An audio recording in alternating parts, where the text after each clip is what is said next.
Барлықтарыңызға сәлем. Бүгін біз өте дәмді әрі жұмсақ рогалики дайындайтын боламыз. Видеоның соңына дейін қарап, менімен бірге жасаңыздар. Ең алдымен жылы 1 стақан сүтімізді құямыз. Үлкен қасықпен 1 қасық дрожж қосамыз. Үлкен қасықпен 2 қасық қант қосамыз. Және 8 қасық ұн қосамыз. Және 15-20 минутқа бетін жауып қойып қоямыз.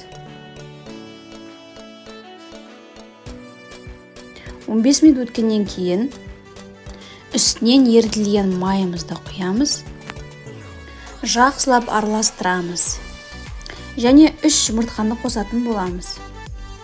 Барлығын бір келкі болғанша араластырамыз. Және шым-шым тұз қосуды ұмытпаңыздар. Және 4 қасық қант қосамыз. Соңында керегінше ұн қосып жұмсақ қамыр илейміз. Осындай өте жұмсақ болуы қажет.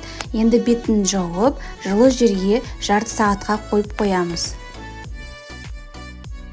Қамырымыз өте жақсы көтерілді. Енді осыны 4 бөлікке бөліп жаятын боламыз.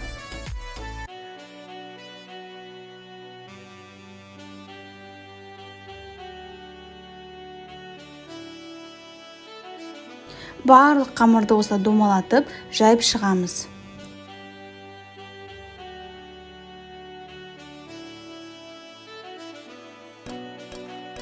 Жайған қамырымызды видеодағыдай кесіп, ішіне начинкасын саламыз. Мен осындай вареный сгущенканы қолданамын. Сіздерге де осындай фирмадан алғанды кеңес беремін. Дәл видеодағыдай жасап, рогаликімізді ораймыз.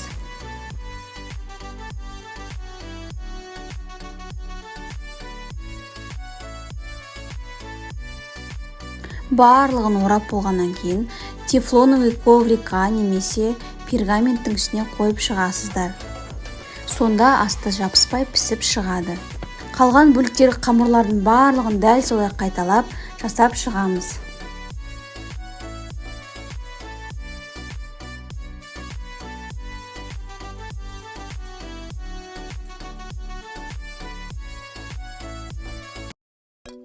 Жасап болғаннан кейін 2 жұмыртқаның сарысын алып, бетіне жағып шығамыз.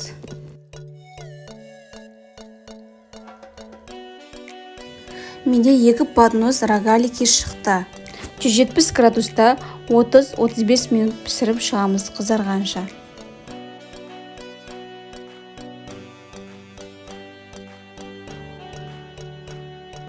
Рогаликіміз пісіп шықты. Өте жұмсақ әрі үлпілдеп тұратын рогаликилар. Шаймен ішуге өте дәмді, әсіресе әжелерімізге өте қатты ұнайды. 1 стакан сүттен 2 поднос шығатын рогаликаларымыз дайын. Өте дәмді, өте тәтті, жұмсақ болып шығады. Жасап көріңіздер, өкінбейсіздер. Балаларға да қатты ұнайды. Менің каналыма тіркеліп, лайк басуды ұмытпаңыздар. Сіздермен болған қымбат.